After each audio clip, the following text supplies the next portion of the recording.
आज हमारे लिए एक बहुत दुख का विषय है।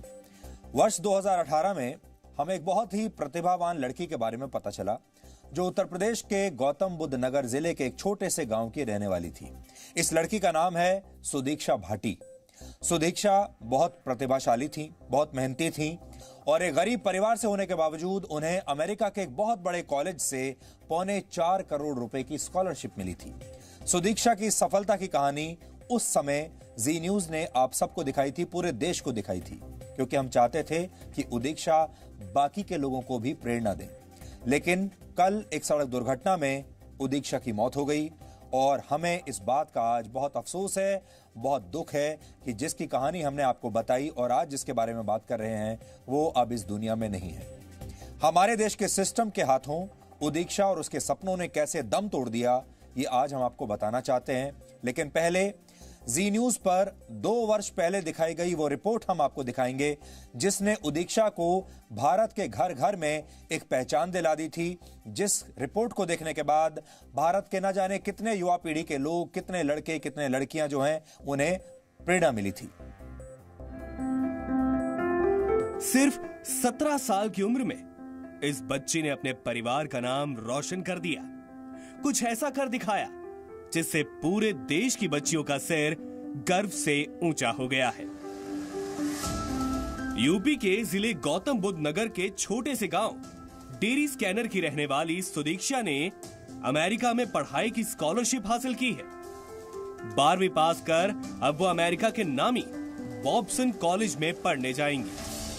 कॉलेज ने सुदीक्षा को 100% स्कॉलरशिप ऑफर की है। सुदीक्षा को अमेरिका में पढ़ाई के लिए 3.8 करोड़ रुपए की स्कॉलरशिप मिली है। दरअसल सुदीक्षा ने 12वीं की परीक्षा में 98% अंक हासिल किए, जिसके बाद उन्होंने इस यूनिवर्सिटी में स्कॉलरशिप के लिए अप्लाई किया और सुदीक्षा की मेहनत रंग लाई।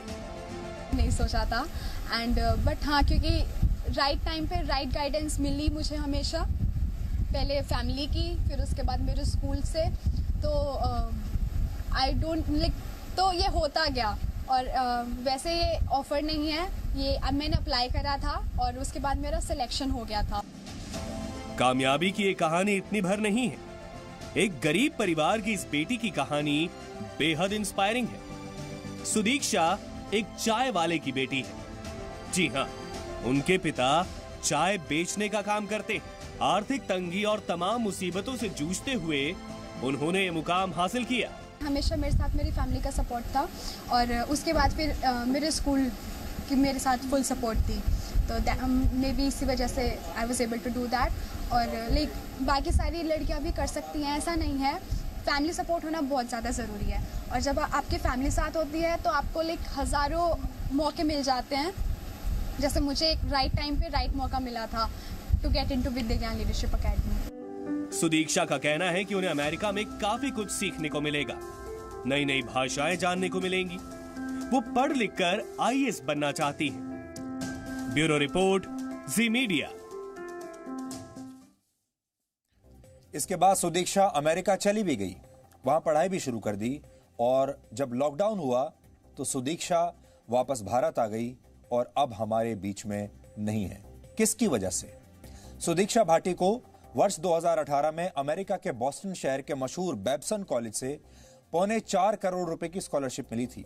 यह सुदीक्षा के लिए एक बहुत बड़ी सफलता थी, क्योंकि भारत का हर बच्चा इस तरह के स्कॉलरशिप का सपना देखता है और सुदीक्षा के लिए तो बहुत खास बात थी, क्योंकि उनके पिता बहुत गरीब हैं। वो अपने गांव की उन गिनी चुनी लड़कियों में से एक थी जो विपरीत परिस्थितियों के बावजूद स्कूल जाने का और आगे बढ़ने का सपना देख पाई और इस सपने को पूरा भी कर पाई। लेकिन यह सपना टूट गया। हमारे देश के सिस्टम ने सुदीक्षा की इस यात्रा को बीच में ही रोक दिया।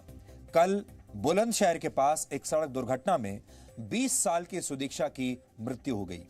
कल सुदीक्षा भाटी अपने परिवार के एक सदस्य के साथ मोटरसाइकिल पर अपने एक दूसरे रिश्तेदार के घर जा रही थी और तभी मोटरसाइकिल का संतुलन बिगड़ गया और सिर के बल सड़क पर गिरने की वजह से सुदीक्षा की मौत हो गई। बुलंदशहर की पुलिस और प्रशासन का कहना है कि सुदीक्षा जिस मोटरसाइकिल पर बैठी थी उसे सुदीक्षा का एक नाबालिग भाई चला रहा था और इन दोनों ने ही हेलमेट पहनकर नहीं रखा था। सुदीक्षा का भाई कच्ची सड़क पर गिरा, इसलिए उसे कम चोट आई और वो बच गया, जबकि पक्की सड़क पर गिरने की वजह से सुदीक्षा का सिर पर गंभीर चोट आई और उसकी मौके पर ही मौत हो गई। लेकिन सुदीक्षा के परिवार का कहना है कि मोटरसाइकिल सुदीक्षा के चाचा चला रहे थे, भाई नहीं, नाबालिग भाई नहीं चला रहा था। बीच में उसका भाई बैठा था और सबसे पीछे सुदीक्षा बैठी थी। परिवार का यह भी कहना है कि इन तीनों ने हेलमेट भी पहन रखा था और यह दुर्घटना सुदीक्षा के साथ इसलिए हुई क्योंकि सड़क पर कुछ लड़के एक दूसरी मोटरसाइकिल पर उसके साथ छेड़छाड़ कर रहे थे। परिवार का यह आरोप है कि जब सुदीक्षा अपने चाचा और भाई के साथ अपने रिश्तेदार के घर जा रही थी, तभी रास्ते में एक बुलेट मोटरसाइकिल पर सवार 2 लड़कों ने उसके साथ छेड़छाड़ शुरू कर दी और ये लोग बार बार अपनी मोटरसाइकिल से सुदीक्षा की मोटरसाइकिल का पीछा करने लगे और उसके आसपास स्टंट दिखाने लगे। इन लोगों से बचने के लिए मोटरसाइकिल चला रहे सुदीक्षा के चाचा ने अचानक ब्रेक लगा दिए और पीछा करने वाली मोटरसाइकिल से उनकी टक्कर हो गई और फिर यह दुर्घटना हुई। इस दुर्घटना की जांच पुलिस कर रही है, लेकिन हमें नहीं पता कि हम दोष किसको देंगे, हमें दोष किसे देना चाहिए, सुदीक्षा की मौत के लिए जिम्मेदार किसे कहें हम। हमें सिर्फ इतना पता है कि हमारे देश के गलत तौर तरीके, हमारा सिस्टम और भ्रष्टाचार सहने की हमारी आदत ने एक होनहार लड़की की सफलता की यात्रा को बीच में ही रोक दिया। जिस जगह पर यह हादसा हुआ वो जगह सुदीक्षा के घर से 35 से 40 किलोमीटर दूर है, लेकिन आप सोचिए इस दौरान किसी भी ट्रैफिक पुलिस कर्मचारी ने सुदीक्षा की मोटरसाइकिल को रोककर यह नहीं पूछा कि उसने हेलमेट क्यों नहीं लगाया है। आज हम एक एक करके आपको सारी बात बताना चाहते हैं। हम ये नहीं कहना चाहते कि सुदीक्षा का परिवार झूठ बोल रहा है या पुलिस झूठ बोल रही है। पुलिस ये कहती है कि सुदीक्षा और उसके भाई ने हेलमेट नहीं पहना था, भाई नाबालिग था, वो मोटरसाइकिल चला रहा था। उस पुलिस से हमारा सवाल यह है कि अगर नाबालिग लड़का मोटरसाइकिल चला रहा है, 40 किलोमीटर तक चलाता रहा, उसने हेलमेट नहीं पहना है, उसके पीछे सुदीक्षा बैठी थी 20 साल की, उसने भी हेलमेट नहीं पहना था और 40 किलोमीटर वो आगे निकल गए और किसी ने उन्हें रोकने की कोशिश नहीं की। सुदीक्षा पिछले 2 वर्षों से अमेरिका में रह रही थी। अमेरिका के ज्यादातर राज्यों में 21 वर्ष तक की उम्र के लोगों के लिए हेलमेट लगाना अनिवार्य है, जबकि भारत के कानून के मुताबिक आपकी उम्र चाहे जो भी हो, आप बिना हेलमेट लगाए, बिना हेलमेट पहने किसी भी 2 व्हीलर वाहन की सवारी नहीं कर सकते और 18 वर्ष से कम उम्र के व्यक्ति को तो वाहन चलाने की भी इजाजत हमारे देश में नहीं है। वर्ष 2018 में भारत में सड़क दुर्घटनाओं में 2300 लोगों की जान सिर्फ इसलिए गई थी क्योंकि उन्होंने हेलमेट नहीं पहन रखा था। वर्ष 2018 में ही 2300 से ज्यादा नाबालिग बच्चों की मौत भी ऐसे ही सड़क दुर्घटनाओं में हुई थी। इसलिए अगर सच यह है कि सुदीक्षा और उसका नाबालिग भाई बिना हेलमेट पहने मोटरसाइकिल की सवारी कर रहे थे, तो यह अपने आप में हमारे देश के सिस्टम की बहुत बड़ी असफलता है। अगर सुदीक्षा और उसका भाई अमेरिका जैसे देश में रह रहे होते तो वहां ऐसा बिल्कुल नहीं कर पाते, चाहकर भी वो ऐसा नहीं कर पाते। सुदीक्षा इसी साल मार्च के महीने में लॉकडाउन की वजह से अमेरिका से भारत अपने घर आ गई थी और 20 अगस्त को सुदीक्षा एक बार फिर से अमेरिका जाने वाली थी।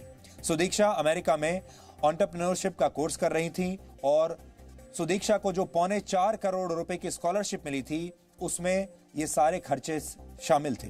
यानी सुदीक्षा एक सफल उद्यमी बनना चाहती थी और अगर वो जीवित रह जाती तो हो सकता है कि वो इसमें अच्छी खासी सफलता भी हासिल कर लेती, एक दिन अपने सपनों को पूरा कर लेती। लेकिन उससे पहले ही यह दुर्घटना हो गई और सुदीक्षा के साथ साथ उसके परिवार के भी ये सारे सपने टूट गए।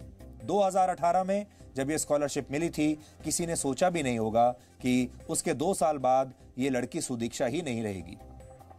और इसके पीछे सबसे बड़ी वजह यह है कि सड़क दुर्घटनाओं को लेकर हमारी सहनशीलता शायद पूरी दुनिया में सबसे ज्यादा है। सड़क दुर्घटनाएं हमें परेशान नहीं करती, सड़क दुर्घटनाओं में होने वाली मौत हमें परेशान नहीं करती। ऐसी दुर्घटनाओं पर हम हमेशा ये कहते हैं कि मरने वाले की किस्मत ही खराब थी, शायद भगवान की यही मर्जी थी, होनी को कौन टाल सकता है, उसकी किस्मत में यही लिखा था। और हम ऐसे ही मरने वालों को जो सड़क दुर्घटना में मारे जाते हैं उनकी किस्मत पर, उनके हाल पर छोड़ देते हैं और एक बार भी ये समझने की कोशिश नहीं करते क्या इसे बचाया जा सकता था। हमारे देश में ऐसा क्या है कि हमारे देश में इतनी ज्यादा सड़क दुर्घटनाएं होती हैं और इतने ज्यादा लोग मारे जाते हैं सड़क दुर्घटनाओं में। आज हम आपको यह खबर इसलिए दिखा रहे हैं ताकि आप इस सोच से बाहर निकल पाएं जिसमें यह कहा जाता है कि होनी को कौन टाल सकता है। होनी को टाल सकते हैं। इस कहानी का दूसरा पहलू यह है कि यह दुर्घटना इस वजह से हुई क्योंकि बुलेट मोटरसाइकिल पर सवार कुछ लड़के सुदीक्षा का पीछा कर रहे थे और अपनी मोटरसाइकिल से बार बार स्टंट कर रहे थे। शायद वो चाहते थे कि सुदीक्षा उनकी तरफ देखे। आज हम आप सबसे ये बात कहना चाहते हैं, आप जिस भी शहर में रहते हैं, जिस भी कस्बे में रहते हैं, जिस भी गांव में रहते हैं, आपने अपने आसपास ये सब होते हुए बहुत देखा होगा। जब कुछ लड़के, कुछ लोग मोटरसाइकिल पर स्टंट करने की कोशिश करते हैं, लोगों को दिखाने की कोशिश करते हैं, स्टंट करके बाकी लोगों को लुभाने की कोशिश करते हैं, मोटरसाइकिल पर स्टंट के जरिए अपनी बहादुरी दिखाने की कोशिश करते हैं। यह आपने भी कई बार देखा होगा। सुदीक्षा के भाई ने अपने शुरुआती बयान में यह बताया कि जो मोटरसाइकिल बार बार उनका रास्ता रोक रही थी उस पर एक जाति सूचक शब्द लिखा हुआ था, एक जाति का नाम लिखा हुआ था। शायद ये जो लड़के रहे होंगे ये उसी जाति के लड़के रहे होंगे। आपने तो देखा ही होगा, हमारे देश में यह फैशन है कि लोग अपनी जाति का नाम अपनी गाड़ी पर या अपने मोटरसाइकिल की नंबर प्लेट पर अक्सर लिख लेते हैं और बड़े फक्र से उसके बाद घूमते हैं अपनी जाति के बारे में लोगों को बताकर। भारत के कई शहरी और ग्रामीण इलाकों में अपनी गाड़ियों पर जाति सूचक शब्द लिखवाना या पुलिस और मीडिया के स्टिकर लगाकर घूमना हमारे देश में बहुत आम बात है। आपने देखा होगा, ये मीडिया के लोग भी बहुत बार अपनी गाड़ी पर मीडिया का, प्रेस का स्टिकर लगाकर जाते हैं। पुलिस के लोग अपनी गाड़ी पर पुलिस लिखते हैं और बाकी के लोग भी जो कई ऐसे होते हैं जो बड़े प्रभावशाली विभागों में होते हैं तो वो अपनी गाड़ी पर स्टिकर लगाते हैं। जज लिखता है कि मैं जज हूं, वकील लिखता है कि मैं वकील हूं।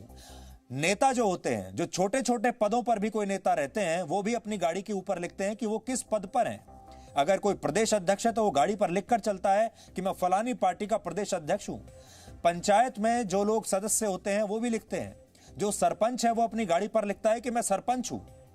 और आम लोगों की भाषा में बात करें तो बहुत सारे लोग हमारे देश में अपनी जाति का नाम भी अपनी गाड़ी पर लिख देते हैं और बताना चाहते हैं कि मेरी जाति क्या है।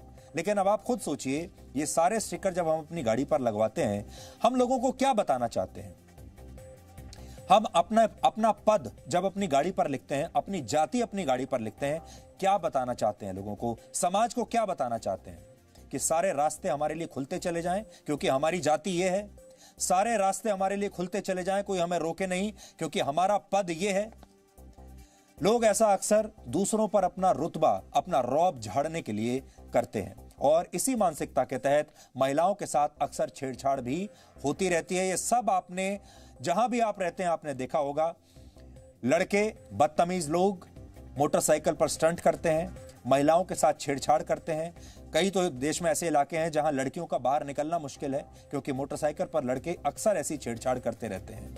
और आपने ये भी देखा होगा कि मोटरसाइकिल पर या गाड़ी पर जाति का नाम लिखा होता है और फिर ये जो पूरा, जब आगे अगर कोई मान लीजिए विवाद भी होता है तो वो जाति का रंग ले लेता है। हालांकि शुरुआती जांच में बुलंदशहर की पुलिस छेड़छाड़ की घटना से इनकार कर रही है, लेकिन इस बात से इनकार नहीं किया जा सकता कि हमारे देश में आज भी लोग अपनी जातियों, अपने पद और अपने राजनीतिक पार्टियों से संबंधों का प्रदर्शन खुलेआम अपनी गाड़ियों पर करते हैं और दूसरों पर दबाव बनाने की कोशिश करते हैं, बताने की कोशिश करते हैं कि मैं तुमसे बड़ा हूं, मैं तुमसे बेहतर हूं, मैं तुमसे ज्यादा प्रभावशाली हूं। या आप ये समझ लीजिए कि हमारे देश में लोग ये तो अक्सर एक डायलॉग कहते ही हैं, तुम जानते नहीं मैं कौन हूं। और जब वो ये कहना चाहते हैं कि तुम जानते नहीं मैं कौन हूं, वो ये बात अपनी गाड़ी पर अपनी जाति का नाम लिखकर या अपने पद का नाम लिखकर कहते हैं। आप अगर सड़क पर निकल जाएं और आपका सामना ऐसे लोगों से हो जाए तो मन में एक अजीब से किस्म का डर हावी होने लगता है और आप चाहकर भी कुछ कर नहीं पाते। और ऐसे लोग खुलेआम सड़कों पर घूमते हैं, पुलिस उन्हें रोकती नहीं, ट्रैफिक पुलिस उन्हें रोकती नहीं। इसलिए अब आपको सड़क चलते लोगों को डराने और धमकाने वाले वाहनों की वर्ण व्यवस्था के बारे में भी समझना चाहिए और यह भी जानना चाहिए कि गाड़ियों के शीशों और नंबर प्लेट्स पर अपनी पहचान के इस प्रदर्शन से जुड़े नियम हमारे देश में क्या कहते हैं। भारत के मोटर व्हीकल्स एक्ट के मुताबिक नंबर प्लेट से किसी तरह की छेड़छाड़ नहीं की जा सकती। यानी सरकार ने इसके लिए जो मानक तय किए हैं उसका पालन करना हर वाहन मालिक के लिए अनिवार्य है। कहने का मतलब यह कि आप अपने वाहन के नंबर प्लेट पर अपनी जाति, धर्म, गुरु, पदनाम, अपनी संस्था का नाम और अपने पेशे का प्रदर्शन या प्रचार नहीं कर सकते। नियमों के मुताबिक गाड़ियों की अगली या पिछली विंडशील्ड पर कुछ भी लिखने की इजाजत नहीं है। प्राइवेट 4 पहिया वाहनों पर आप 500 बाय 120 mm ये साइज है, इससे बड़ी नंबर प्लेट नहीं लगा सकते। बड़े कमर्शियल वाहनों पर 340/200 mm से बड़ी नंबर प्लेट लगाने की इजाजत हमारे देश में नहीं है। इसी तरह टू व्हीलर पर आप 200 बाय 100 mm से बड़ी नंबर प्लेट नहीं लगा सकते। इन नियमों का उल्लंघन करने पर नए मोटर व्हीकल कानून के तहत 500 रुपए तक के जुर्माने का प्रावधान है। अब आप सोचिए, अगर हमने ये सारे कानून बनाकर रखे हैं तो हमारे देश में इन कानूनों को कोई मानता क्यों नहीं? हमारे देश के लोग इन कानूनों को मानते क्यों नहीं? आज भी आपको, अगर आप निकलेंगे आज दिन में भी, आपने ऐसी न जाने कितनी गाड़ियों को देखा होगा जो ये सब कर रहे होंगे। आज दिन में भी आपने न जाने कितने लोगों को देखा होगा जो लड़कियों के साथ, महिलाओं के साथ सड़कों पर छेड़छाड़ कर रहे होंगे और आप चुपचाप वहां से निकल गए होंगे और किसी पुलिस वाले ने उन्हें रोकने की कोशिश नहीं की होगी और आपने ये सोच लिया होगा कि मुझे क्या फर्क पड़ता है, मैं अपनी जान खतरे में क्यों डालूं, क्योंकि यहां कुछ भी हो सकता है। यह हमारे देश का चरित्र बनने वाला है। आज जन्माष्टमी है, बहुत सारे लोग भगवान को याद कर रहे हैं। त्योहार तो हमारे देश में हर महीने आते हैं, हम बड़ी शिद्दत के साथ त्योहार भी मनाते हैं, वचन देते हैं, भगवान के सामने बहुत सारे प्रण लेते हैं, लेकिन जब ये स्थितियां हमारे सामने आती हैं तो हम भाग खड़े होते हैं। इतने सारे नियम होने के बावजूद हमारे देश में कोई इनका पालन नहीं करता और पहचान का यही प्रदर्शन सड़कों पर महिलाओं के साथ छेड़छाड़ का हथियार भी बन जाता है। पिछले साल नेशनल क्राइम रिकॉर्ड्स ब्यूरो यानी एनसीआरबी ने महिलाओं के खिलाफ अपराध से जुड़े कुछ आंकड़े जारी किए थे। ये आंकड़े 2017 के थे, जिनके मुताबिक उस वर्ष देश भर में महिलाओं के खिलाफ अपराध के 3,59,849 मामले दर्ज हुए थे। इनमें सबसे आगे जो राज्य था उसका नाम है उत्तर प्रदेश। उत्तर प्रदेश में 56,000 से ज्यादा मामले दर्ज किए गए। 2017 में दर्ज हुए मामलों में 32,500 रेप के मामले थे, यानी उस साल हर दिन रेप के 90 मामले सामने आए, यानी हर घंटे करीब 4 महिलाओं का रेप हुआ, यानी हर 15 मिनट में रेप की एक घटना हुई। और ये सब वो हैं जो रजिस्टर हुई हैं। इससे भी बड़ी संख्या में ऐसी घटनाएं हुई होंगी जिनके बारे में किसी ने रिपोर्ट ही नहीं किया होगा। छेड़छाड़ की घटनाओं को लेकर आज जब हमने कुछ और आंकड़े निकाले तो हमें पता चला कि करीब 90% महिलाओं ने कभी ना कभी अपने जीवन में छेड़छाड़ यानी ईव टीजिंग का सामना किया है। 90% ने, और इनमें हर उम्र की महिलाएं शामिल हैं, बच्चे भी शामिल हैं और बड़ी उम्र की महिलाएं भी शामिल हैं। महिलाओं से छेड़छाड़ करने वालों में 32% स्कूल और कॉलेज जाने वाले छात्र होते हैं, 35% असामाजिक तत्व होते हैं और 33% ऐसे पुरुष होते हैं जिनकी उम्र 45 से 65 वर्ष के बीच होती है। सुदीक्षा के सफल होने का सपना छेड़छाड़ की वजह से टूटा, लापरवाही की वजह से टूटा या नियमों का पालन न करवाए जाने की वजह से टूटा, हेलमेट न पहनने की वजह से टूटा, इस पर बहस की जा सकती है। न जाने इसमें से कौन फैक्टर सही है, लेकिन इस बात से कोई इनकार नहीं कर सकता कि हमारे देश में गलत बातों के प्रति लोगों की सहनशीलता बहुत ज्यादा है, लेकिन सही बातों के प्रति लोग असहनशील हो जाते हैं। भ्रष्टाचार के प्रति हम जरा भी असहनशील नहीं हैं। भ्रष्टाचार हमारे डीएनए में आ गया है और हमारे देश के कुछ लोग ये सलाह देते हैं कि जब देशद्रोह के नारे लगाए जाएं तो हमें 100% सहनशीलता दिखानी चाहिए। यही विरोधाभास सुदीक्षा जैसी प्रतिभाओं को खोने की वजह से बनता है। सुदीक्षा जीवन में क्या करना चाहती थी, वो अपने आसपास की लड़कियों को कैसे एक नई राह दिखा रही थी और उनका परिवार कैसे सारी परेशानियों के बावजूद सुदीक्षा के सपनों को पूरा करने में जुटा था, इस पर आज हमने एक रिपोर्ट तैयार की है। इस विश्लेषण की शुरुआत वर्ष 2018 में सुदीक्षा के उस भाषण से होती है जिसमें वो लोगों को अपनी मेहनत और संघर्ष की कहानी बता रही है। इसलिए आज भी यह विश्लेषण देखिए और सोचिए, अगर एक समाज, एक देश, सिस्टम के तौर पर हम क्या गलतियां कर रहे हैं, हमारे देश में ऐसी क्या परेशानी है, हमारे समाज में ऐसी क्या परेशानी है कि अपनी आजादी के इतने वर्षों बाद भी, 7 दशक बीत जाने के बाद भी, 73 वर्ष के बाद भी हम इन छोटी छोटी समस्याओं को अपने समाज से, अपने दिमाग से दूर नहीं कर पाए हैं। आज भी हमारे देश में कोई चाहे तो कई 100 किलोमीटर तक बिना लाइसेंस के, बिना हेलमेट पहने, खराब नंबर प्लेट लेकर, सारे कानूनों को तोड़ते हुए कई 100 किलोमीटर तक जा सकता है कोई भी चाहे, और उसे रोकने वाला हमारे देश की सड़कों पर कोई नहीं। ट्रैफिक पुलिस कुछ नहीं कहेगी, पुलिस कुछ नहीं कहेगी, आम जनता भी कुछ नहीं कहेगी। I scored 98% in my board examinations, and I will be going to Babson College in the US to pursue my undergraduate studies in entrepreneurship. And I've been awarded full financial aid for my studies there. I'm a first generation learner in my family, the eldest of 6 siblings. And while my parents never received formal education themselves, they always encouraged us to pursue our dreams.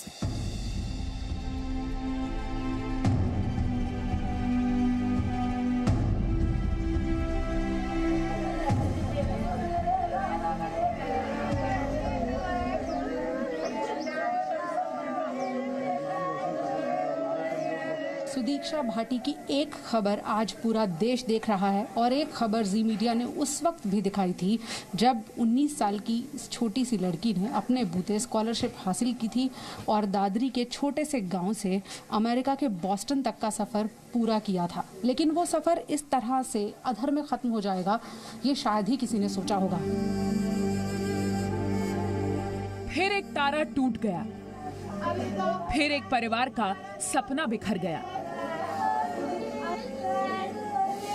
Sudiksha Bhati एक गरीब परिवार की बेटी, जिसने 12वीं में 98% अंक हासिल करके बुलंदशहर जनपद टॉप किया, जिसने अपनी काबिलियत के दम पर करीब 4 करोड़ रुपए की स्कॉलरशिप हासिल की और अमेरिका में उच्च शिक्षा ग्रहण करने का वो सपना पूरा किया जिसकी उसके परिवार ने कल्पना भी नहीं की थी।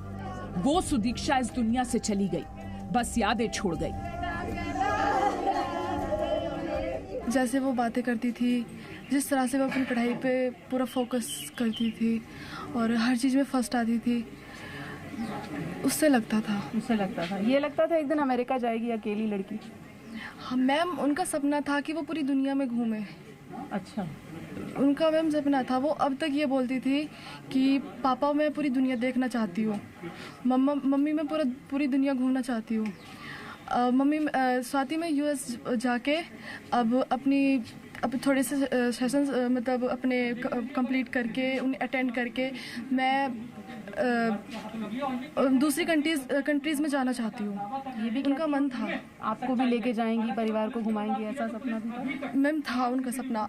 हमारे लिए ये था कि हम खुद पढ़ के जाए वहाँ। मम्मी पापा के लिए था कि वो मम्मी पापा को अपने साथ लेके जाए वहाँ। वो कुछ करना चाहती थी, दुनिया घूमना चाहती थी, परिवार का नाम रोशन करना चाहती थी। ये सर्टिफिकेट्स, ये अवार्ड्स, ये मेडल्स इसके सबूत हैं। सुदीक्षा का परिवार गौतम बुद्ध नगर के दादरी का निवासी है। कोरोना की वजह से सुदीक्षा अमेरिका से स्वदेश लौटी थी। वो अपने मामा से मिलने जा रही थी। कुछ दिनों के बाद ही उसे वापस अमेरिका पढ़ाई के लिए लौटना था, लेकिन किसी को क्या पता था कि कुछ मनचलों की करतूत की वजह से उसकी मौत हो जाएगी और फिर वो कभी अमेरिका नहीं जा पाएगी। मेरी बेटी नहीं गई है, वो देश की बेटी थी। उसके सपने थे कुछ, वो सपना पूरा करने से पहले ही उन्होंने उसको मिटा दिया। मुझे उसके मरने का गम नहीं है कि उसकी डेथ होगी, मुझे उसका गम नहीं है, पर उसकी जो सोच थी मुझे वो सारे जीवन रुलाएगी। जो उसकी सोच थी, बेटी का समय था, बेटी जहाँ जाना था वहाँ तो चलेगी, पर उसमें मनचलों का वो है। बेटी उधर भी हो सकता कोरोना से डेथ हो जाती, इधर मनचलों की वजह से डेथ होगी। उसका जीवन भी इतना ही था, पर उसकी जो सोच थी उसके लिए दुख होगा सारे जीवन। एक बात तो साफ है कि बुलेट सवार लड़कों की वजह से एक्सीडेंट हुआ जो सुदीक्षा को छेड़ रहे थे, लेकिन पुलिस जो रिपोर्ट तैयार कर रही है उसमें जोर इस बात को लेकर है कि सुदीक्षा और उसके भाई ने हेलमेट नहीं पहना था और नाबालिग भाई बिना लाइसेंस के बाइक चला रहा था। यानी पुलिस के लिए ये महज एक एक्सीडेंट का केस है। कल औरंगाबाद थाना पुलिस को ये सूचना प्राप्त हुई थी कि एक रोड एक्सीडेंट हुआ है। तत्काल पुलिस मौके पर पहुंची तो वहां पता चला कि शुभेक्षा नाम की एक लड़की जो अपने भाई के साथ अपने मामा के घर जा रही थी, वहां पर एक्सीडेंट हुआ है। जब साथ में चलने वाले भाई से और स्थानीय लोगों से जो प्रत्यक्षदर्शी थे उन्होंने पूछताछ की गई तो उन्होंने ये बताया कि सामने से एक बुलेट मोटरसाइकिल जा रही थी। ट्रैफिक के कारण बुलेट मोटरसाइकिल ने अचानक ब्रेक लिया। ब्रेक लेने के बाद ये मोटरसाइकिल जिसमें भाई बहन थे वो जा कर के उससे टकराई और टकराने के बाद लड़की की गिरने से दुखद मृत्यु हो गई। उस समय भाई ने अथवा प्रत्यक्षदर्शी किसी ने छेड़छाड़ आदि की बात नहीं बताई थी। पुलिस के लिए ये भले ही एक एक्सीडेंट का केस हो, लेकिन सच तो ये है कि उन मंचलों से बचने के दौरान हुए सड़क हादसे में सुदीक्षा की जान गई। हमारी दीदी कह रही थी पहले गांव चले या हॉस्पिटल, वहाँ के मामा के पास, वहाँ के स्कूल में। मैंने कहा दीदी पहले घर चल रहे हैं, मामा के साथ एक ही गेल चलेंगे। फिर दीदी ने कहा ठीक है पहले वहाँ चले, मामा जिस बात कर ली तो ठीक है। अब वहाँ आया क्या वहाँ ने जो आगे निकाल वहाँ जो एकदम से इमरजेंसी वहाँ ब्रेक मारे हैं और हमारी 30 की स्पीड होगी। वहाँ आदमी उन्हें सब पता हो जो आगे जा रहे हैं उनके खड़े उन्हें पता हो 30 की बहुत मंदी बाइक चल रही है हमारी, तो एकदम उसकी में जाएगा। हमारी गाड़ी कौन सी थी? हमारी कौन सी गाड़ी थी? बुलेट। नंबर देखा तुमने? 22 जाट लिख रही थी ऊपर उसमें और यूपी 13 थी और मैंने इमरजेंसी में कोई नहीं 22। तो उसके बाद दीदी गिर गई। दीदी पीछे गिर गई, मेरा कुछ नहीं हो, मैं आगे जाके गिरा बाइक से, दीदी एकदम गिरता सड़क पर से। पुलिस का कहना है कि जिस वक्त यह हादसा हुआ उस वक्त बाइक सुदीक्षा का भाई चला रहा था, लेकिन सुदीक्षा के परिवार का कहना है कि बाइक सुदीक्षा के चाचा चला रहे थे। शायद वो अपने नाबालिग बेटे को बचाने की कोशिश कर रहे हों, लेकिन इससे भी ज्यादा जरूरी ये है कि वो मंचले न बच पाए जिनकी वजह से सुदीक्षा मारी गई। ये मंचलों की वजह से ये हादसा हुआ है और जो पुलिस वो भेज रही है उस पर फोन पे जो भेज रही है वो करके, तो मेरे भतीजे का वो बना रखा उनने वीडियो। मैं कह रहा हूँ कि मेरे भतीजा ही बाइक चला रहा या मेरा भाई बाइक चला रहा, बाइक तो कोई से चला रहा है, पर ये मनचलेन को क्या हो रहा है? मनचलेन को क्या हुआ? मनचले तो मार के चले गए, उनकी वजह से तो हादसा हुआ कि सड़क पे आते आते सीधे थोड़ी गिर गई, अगले सड़क पर आ रही सीधे गिर गई। मनचलों ने बाइक के आगे कट मारा है, ब्रेक मारा, ब्रेक मार के इनने ब्रेक मारा, ये गिरे हैं, वो भाग गए हैं। सुदीक्षा अब इस दुनिया में नहीं है, इसका जिम्मेदार कौन है? इस बात का कोई मतलब नहीं बचता कि बाइक सुदीक्षा का भाई चला रहा था या चाचा। हो सकता है कि सुदीक्षा ने हेलमेट पहना होता तो उसकी जान बच जाती। लेकिन सबसे जरूरी सवाल तो यह है कि मंचलों को सरेआम सड़कों पर लड़कियों को छेड़ने की हिम्मत कैसे आ जाती है? सुदीक्षा तो अब लौट कर नहीं आएगी, लेकिन दोबारा कोई सुदीक्षा ऐसे हादसे की शिकार न बने, इसकी गारंटी किसी को तो लेनी पड़ेगी। गौतम बुद्ध नगर से प्रमोद चौहान के साथ पूजा मक्कड़, जी मीडिया। वर्ष 2018 में भारत में 1,51,000 से ज्यादा लोगों की मौत अकेले सड़क दुर्घटनाओं में ही हो गई थी और इस मामले में भारत पूरी दुनिया में पहले नंबर पर है। यानी सबसे ज्यादा लोग हमारे देश में सड़क दुर्घटनाओं में मारे जाते हैं पूरी दुनिया में। लेकिन फिर भी हमारे देश में लोग सड़कों पर नियम और कायदों के प्रति लापरवाह बने रहते हैं और वाहनों पर जाति सूचक शब्द लिखवाना भी इन्हीं नियमों का उल्लंघन है।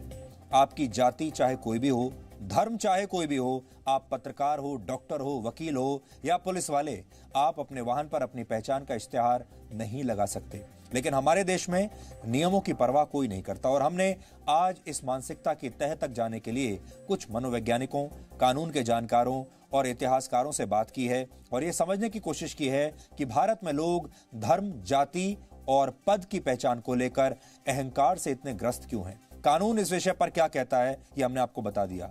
अब आपको बताते हैं कि इसके पीछे की मनोवैज्ञानिक सोच क्या है जो हमारे समाज में फैली हुई है।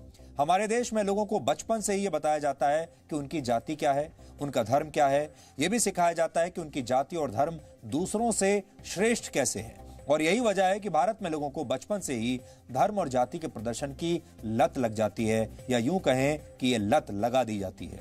इसके अलावा जो लोग पहचान के संकट से गुजर रहे होते हैं, आइडेंटिटी क्राइसिस जैसे अंग्रेजी में कहते हैं, वो इस प्रदर्शन का सहारा लेकर खुद को प्रभावशाली और मजबूत दिखाने की कोशिश करते हैं और कई बार इसका मकसद दूसरों को नीचा दिखाना भी होता है। हमने जब इतिहासकारों से इस विषय पर बात की तो हमें पता चला कि भारत में जाति व्यवस्था की शुरुआत को लेकर कुछ भी पुख्ता तौर पर कहा नहीं जा सकता, लेकिन ऋग्वेद के अनुसार हिंदू धर्म में 4 वर्ण माने गए थे। वर्णों का यह वर्गीकरण इसलिए किया गया था ताकि सामाजिक व्यवस्था को सुचारू रूप से चलाया जा सके। ठीक वैसे ही जैसे एक कार को चलाने के लिए 4 पहियों की जरूरत होती है। कार का एक पहिया भी अगर ठीक से काम नहीं करता या छोटा या बड़ा हो जाए तो पूरे वाहन का संतुलन बिगड़ सकता है। ठीक ऐसे ही जब समाज में लोग अलग अलग जातियों और धर्मों में बंट जाते हैं तो देश का संतुलन बिगड़ जाता है। इसलिए आज हमने एक वीडियो विश्लेषण के जरिए ये समझने की कोशिश की है कि हमारे देश में कुछ लोग क्यों खुलेआम अपनी जाति का प्रदर्शन करते हैं, जबकि कुछ लोग अपनी जाति को छिपाने की हर संभव कोशिश करते हैं। सुदीक्षा के मामले में जो एक बात सामने आ रही है वो ये कि जिन लड़कों की बात आ रही है, जो लड़के सुदीक्षा को परेशान कर रहे थे, ये भी उन्हीं में से एक थे जो मोटरसाइकिल पर जा रहे थे। मोटरसाइकिल पर इनकी जाति का नाम लिखा हुआ था और ये स्टंट करने की कोशिश कर रहे थे। हालांकि ये काम पुलिस का है। पुलिस तहकीकात करेगी और पता लगाएगी कि इस मामले में सच्चाई क्या है।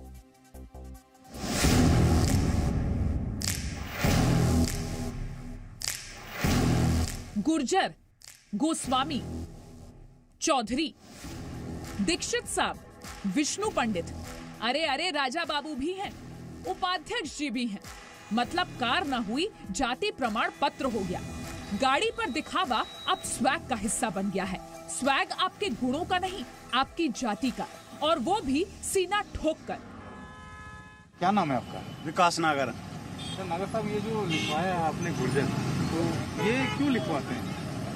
या हमारी जाति है गुर्जर, बस इसलिए लिखवाते हैं। एक बात बताओ कि अभी यहाँ से पुलिस की गाड़ी गई, उस पे भी लिख रहा था और उस पे पुलिस का स्टिकर भी लग रहा। पुलिस स्टिकर क्यों लगाते हैं? पता नहीं है उसमें कि पुलिस की गाड़ी है, जो भी अभी पर्सनली यूज के। पुलिस तो डिपार्टमेंट है ना? हाँ, पुलिस तो डिपार्टमेंट है। मान लीजिए पुलिस की गाड़ी में पर्सनली, जो पर्सनल गाड़ी है उसकी, पर्सनल गाड़ी पे उसे स्टिकर लगाने का अधिकार है, कोर्ट में दिया हुआ है। पुलिस वाले अगर पुलिस लिखते हैं तो पुलिस की गाड़ी है, प्रेस वाले प्रेस लिखते हैं तो प्रेस की गाड़ी है। उनका आई कार्ड चेक होना चाहिए कि ये वाकई प्रेस में है या नहीं है, ये वाकई पुलिस में है या नहीं है। लेकिन ये क्या चेक होना चाहिए कि आप ये हैं या नहीं है? ये लिखवाने का मकसद क्या होता है? मतलब कुछ तो होता होगा ना मन में कि ये क्यों लिखवाएं हम? बस हम गुजर हैं इसलिए लिखवा लेते हैं, हमारे मन में आती है। तो जिन युवाओं को देश की चिंता करनी चाहिए वो जातियों की जंजीरों में जकड़े हैं। इन्हें लगता है कि वाहन पर अपना नाम, जाति, धर्म या गोत्र छपवा लेंगे तो रुतबा बढ़ेगा। जिनकी गाड़ी है वोट वही लगाए और इस गाड़ी को सिर्फ हम ड्राइव कर रहे हैं। दिया तो क्या करेंगे? सुप्रीम कोर्ट का आदेश है, नहीं खत्म करवा देंगे। क्या? आज खत्म करने वाले था, खत्म करवा देंगे। इसको हटवा देंगे हम, जानकारी नहीं थी, इसको हटा दिया जाएगा। वाहनों पर अपना पहचान पत्र बनाने के शौक पर किसी खास शहर, जिले या राज्य के लोगों का कॉपीराइट नहीं है। कहीं भी चले जाइए, आपको ऐसे लोग मिल जाएंगे जिनकी गाड़ियों पर नंबर प्लेट भले ही ना हो, लेकिन जाति का उल्लेख जरूर होगा। ये लिखवाने के पीछे मतलब क्या भाव क्या होता है भाई साहब? कुछ भी भाव नहीं होता है, भाई छोटा है, उसका फैशन है, कर लिया उसने। मानसिकता तो गलत नहीं है कि मैं गुजर हूँ, अगर गुजर लिख रहा हूँ वो गलत नहीं है। तो पहले तो आप ये समझेंगे तब भी गुजर रहेंगे। अब कोई कुछ बताना चाहते हैं, कुछ नहीं बताना चाहते हैं, वो फर्क इतना है। अगर सुप्रीम कोर्ट की गाइडलाइन है, वो चाहती है ना लिखा जाए, तो मैं अपनी गलती मानता हूँ और इसे हटाने की बात कर रहा हूँ। जब शुरू में गाड़ी ली थी तब ये लिखवाया हुआ था, तब से लिखा हुआ है, और हमें भी उसके बाद पता चला था कि भी सुप्रीम कोर्ट के आदेश है, तो बस ये हटाया नहीं है और इसका कुछ ऐसा पर्पस नहीं है इसके पीछे। सवाल गाड़ी के कम माइलेज का नहीं, मानसिक माइलेज के बिगड़ने का है। और मनोवैज्ञानिक कहते हैं कि अभी इस सोच पर ब्रेक लगने में काफी वक्त है। लेकिन हम तो यही सलाह देंगे कि जाति, धर्म, पद और ताकत का स्टीयरिंग छोड़िए और जीवन के गियर को बदलकर नियमों के रास्तों पर दौड़ना शुरू कीजिए। नहीं तो जाति धर्म वाली दुर्घटनाएं देश को नुकसान पहुंचाती रहेंगी। अमित प्रकाश के साथ ब्यूरो रिपोर्ट, जी मीडिया। तो एक तरफ हम ये कहते हैं कि हम वर्ष 2020 में जी रहे हैं, भविष्य की बात करते हैं, और हम ये कहते हैं कि देश को जाति पाति की इन बेड़ियों से बाहर निकल जाना चाहिए। और दूसरी तरफ आज हम जब गाड़ी लेते हैं तो गाड़ी पर सबसे पहले अपनी जाति ही लिखवाने की कोशिश करते हैं, और इसके पीछे की सोच क्या होती है ये हमने आपको बता दिया अभी। अगर आपको किसी गाड़ी पर कोई जाति सूचक शब्द या अपने पद के बारे में बताने वाला कोई शब्द लिखा हुआ दिखाई देता है तो आपको क्या करना चाहिए? चुपचाप आगे निकल जाना चाहिए या अपनी भूमिका निभानी चाहिए? आपका रोल, आपका फर्ज, आपकी भूमिका यह है कि आप इसे चुपचाप देखकर इग्नोर मत कीजिए, इसे अपना कर्तव्य समझिए और इस चीज को रोकने की कोशिश कीजिए। अगर पुलिस नहीं भी रोक पा रही है तो आप पुलिस को मदद कीजिए और पुलिस पर यह दबाव डालिए कि वो काम करे, प्रशासन पर दबाव डालिए कि वो काम करे। जैसे आज हम यूपी पुलिस पर यह दबाव डालने की कोशिश कर रहे हैं कि वो काम करे और इस पूरे मामले की जल्दी से जल्दी जांच करे। क्योंकि आपने ये तो देखा होगा, हमारे देश में जब कोई सेलिब्रिटी मारा जाता है, जब किसी बड़े व्यक्ति की दुर्घटना हो जाती है तो बहुत बड़ी खबर बनती है, लेकिन आम लोग जब दुर्घटनाओं का शिकार होते हैं, और इस तरह के युवा 20 साल की ये लड़की कितनी प्रतिभाशाली लड़की थी, अमेरिका में पढ़ रही थी, क्या इसके लिए कोई आवाज नहीं उठाएगा? सिर्फ इसलिए क्योंकि ये एक बहुत बड़ी सेलिब्रिटी नहीं है, सिर्फ इसलिए क्योंकि पेज 3 पर इसकी कोई तस्वीर नहीं आती, सिर्फ इसलिए क्योंकि ये बहुत बड़ी नेता नहीं है, या फिर ये किसी बहुत बड़े खानदान में इसने जन्म नहीं लिया। इसलिए हम इसे लेकर आवाज उठाएंगे। और सुदीक्षा की मौत हो गई, मृत्यु हो गई, लेकिन अपने पीछे जो समस्याएं छोड़कर जा रही है, उन समस्याओं पर हम कोशिश करेंगे कि हम पूरे देश का, सरकार का ध्यान दिला सकें। और वो समस्या यही है, सबसे बड़ी समस्या है ट्रैफिक की, कि हमारे देश में ट्रैफिक के नियमों का कोई पालन नहीं करता और इसे बुरा भी नहीं माना जाता। दूसरी समस्या है हमारी ट्रैफिक पुलिस और हमारे पुलिस विभाग के पास या तो लोग नहीं है या फिर टेक्नोलॉजी का इस्तेमाल नहीं करते ऐसी चीजों को रोकने के लिए। तीसरी समस्या यह है कि जब आप रोड पर जाते हैं तो गाड़ियों पर आप इस तरह के जाति सूचक शब्द आपको देखने को मिलते हैं जो कि समाज के लिए ठीक नहीं है। तो आप अगली बार क्या करेंगे? अगर आप ऐसा कुछ देखें तो आप स्थानीय ट्रैफिक पुलिस को इसकी शिकायत जरूर करें। और आज के दौर में इसका सबसे सरल तरीका यह है कि आप नियमों का उल्लंघन करने वाली गाड़ी की तस्वीर खींचकर उसे ट्विटर पर या सोशल मीडिया पर पोस्ट कर सकते हैं और आपके जिले या शहर की ट्रैफिक पुलिस के ट्विटर हैंडल को इसमें टैग कर सकते हैं। और ज्यादातर मौकों पर ट्रैफिक पुलिस नियमों का उल्लंघन करने वालों का चालान काटकर उसे ट्विटर पर ही आजकल पोस्ट भी कर देती है। इसलिए कम से कम ये फर्ज तो आप अपना निभा ही सकते हैं। Presenting B News app available on Google Play and App Store. Download it now.